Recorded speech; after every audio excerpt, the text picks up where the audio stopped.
How many can you save? 11 species. Blue is the last of her kind. You'll never capture her. We thought you might know someone who could help.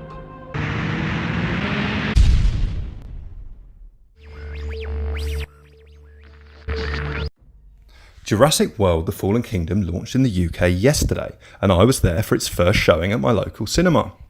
I'm a huge Jurassic Park fan. It was the first grown-ups book, inverted commas, that I read as a kid. It was the first film I ever saw at the cinema twice, despite nagging my parents for a second viewing of Teenage Mutant Ninja Turtles, and I collected all the figures. I was at the cinema day one for each of the film's iterations, and I truly adored what would be, in my opinion, my generation's Jaws. So when I discuss the new film, it's from a place of love and hope. Oh dear, where to start? There will be minor spoilers within, but I'll avoid any major plot points. Let's start with the plot.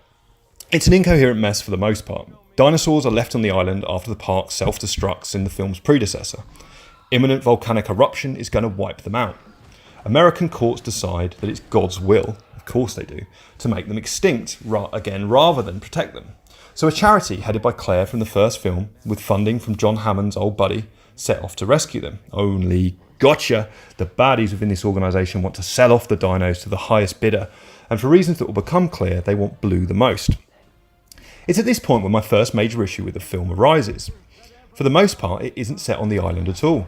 The stuff that is set on the island is fairly good, although most of which you will have already seen from the trailer. It's spectacular looking and it delivers on the dino fun and spectacle. Awesome. This is what I'm here for. The rest of the film devolves into this tedious money versus animal welfare thing, and whilst this has been a staple of the films in the past, the way it's done here isn't that interesting. With any blockbuster I go and see, be it a personally beloved franchise such as this, or a mega money Hollywood film, the litmus test has to be, did I get bored? Sadly, I felt myself watch-checking throughout the film and could see my girlfriend nodding off alongside me. Let's go back to that second half of the film. The director's horror roots expose themselves, and it's a new take on Jurassic Park, that's for sure. One that for me loses the series' roots completely and just isn't any fun. For me, a Jurassic Park film is always better with an actual park. For all Jurassic World's flaws, it was brilliant fun. Looking at the attractions and commercial ways the park was set up, and knowing it will descend into chaos before long, great stuff. There's real moments of wonder when the kid opens the balcony doors of their plush hotel room overlooking the park, and you get to take it all in. Pure wonder. Some great nostalgic nods to the original too. Wait, we're getting off track here. Back to the Fallen Kingdom. We need to talk about the characters. Claire and Owen are still fairly competent, although slightly less so. Claire has now completed the full 180 and has gone from absent-minded Samsung-using, Mercedes-driving, high-flying auntie and is now an animal rights activist. It was all a lie! It's ham-fisted for sure, but forgivable.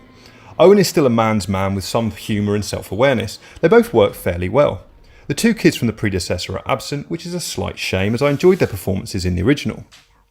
We have the introduction of two new young adult type characters, Franklin and Zia. They're both fairly forgettable and or annoying. The problem this film has on a character level is it is just so basic. We've got the sweet old man with morals and a pure vision for the park and the animals. We've got the big buck hunter, NRA, wants to shoot them all, trophy hunter guy. We've got the more ha ha ha, sell all the dinos and make loads of money guy. It's kind of a mess. Talking of characters, Jeff Goldblum returns as Ian Malcolm. Only he doesn't. He's in the film for a matter of seconds, and the noisy girl in the row behind me at the cinema must have uttered more lines than he did during the film. Welcome to Jurassic World. It's nice to see him, but I would have liked a more prominent role. So, should you see Jurassic World: The Fallen Kingdom? I don't know. Personally, I would never miss a Jurassic Park film at the cinema. They have an important place in my heart, and I'm a sucker for anything dinosaur related. It's a sequel that very much reminds me of the 1980s, in that every successful film back then seemed to have a sequel trying to piggyback off its predecessor, but it never would recapture anything of what was so great about the original. Crocodile Dundee 2 and Die Hard 2 come to mind immediately. As we left the cinema, I saw a poster for Deadpool 2, and it's that reminder that sometimes filmmakers aren't quite aware of what was so great about the original movie. Thanks for watching, guys, and I will see you in the next one. These creatures were here before us. And if we're not careful, they're gonna be here after.